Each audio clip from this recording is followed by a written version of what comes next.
My name's Adrian, and in this video I'm going to show you a real-life example of a local SEO video audit for a roofing company. In the description, I'm also going to include an SOP checklist to help apply some of these tactics. Let me know in the comments if you'd like me to dive deeper into any of the materials covered here.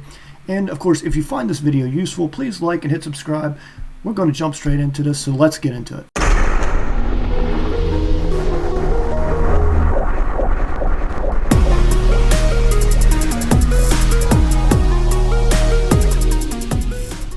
So when I go to your website, the biggest thing that I notice first is that you have your service areas here. And that's smart because you're trying to rank not just for your town, but the neighboring towns that you service also. Now, when I click Wake Forest, you've got this page here. It's pretty decent. I would have some more relevant content on it to appeal to Google. But the biggest thing I notice is that these pages aren't indexed in Google. So if I type in site:/skybirdroofing.net, this will show me all the pages indexed on your site with Google. You've got 1, 2, 3, 4, 5 pages with Google, and most of the location pages are not indexed. You've got easily a dozen pages on your website. While we're on the subject of your service areas, another thing is at least one of the pages, the layout is kind of screwy. So if I go to like about your team, right? And then I select the service area, I can't view it. It's actually behind this element here. Same thing if I were going to go to services. The only thing I can see is roof inspection. So you might want to make sure that this menu is displaying on top of this instead of behind it. If I look at your SEO data, your meta description, site title, and everything, this isn't search engine optimized. And you'll find that that's the case for all of your pages. So there's a missing SEO description here for Google. The title needs to be better SEO optimized.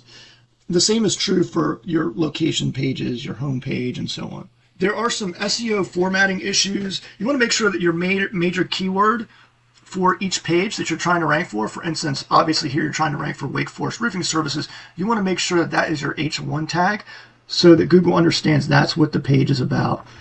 There are several of your pages that just don't follow that format. And then you'll want to create a hierarchy for H2 and H3s throughout the rest of the page to make sure that Google understands what your page is. We want to look at site performance also because that's a ranking factor with Google. This is showing you what Google is giving us when we run a report for performance on your website. They're giving you a D, it's 54%. It's not the end of the world, but you definitely want to pay attention to the performance of your website because it's important to Google and it's important to your consumers. If they have to wait 3 seconds for a page to load, 60% of people will just click the back button because they're too impatient to wait. It's one of Google's ranking factors. It will be weighted in whether they're going to show you and where they're going to show you in the search results, along with the other ranking factors. One of the things I want to bring up for conversions is we test this on a lot of contractor websites, so we understand what performs best. I would put a contact form up at the top of this homepage, and I even go as far as putting a contact form at the top of each of these because the idea with these is you're trying to rank in the organic section of Google rather than the Google Map Pack. When somebody clicks on that, you want to be able to get their lead immediately. You don't want the consumer to have to search for it. You'll get a much higher conversion rate of leads per visitor if you put a contact form up here. Let me give you an idea of what I'm talking about. So this is one of our highest performing layouts here. Right there, they've got the contact form, and at the top here, you see when they scroll, the phone number is always right there, and it's clickable. They can click the call, and that's especially valuable on mobile. But I would say that even better, you'll see here, this is the same layout, just a different site. But here, if you make it so that they got the contact form up top, but when they scroll, even the book your free estimate shows up. So you want it to be as easy as possible for the consumer to contact you. What I'm about to show you has a few purposes. One of them is you're trying to stop the buying process for the consumer, your customer, in their tracks. You don't want them to go to the next website and call the next people. You want them to feel like you are the company that they want to work with. Also, you're trying to build trust and sell yourself to the customer. What happens is they fill out a contact form here. Oftentimes we make it so that they go to a booking form so that they can either book an estimate or book a 5-minute call so that you can at least get somebody on the phone with them to make that personal contact, and they feel like that's been scheduled. So it could be, if it's a phone call, it could be an hour in advance.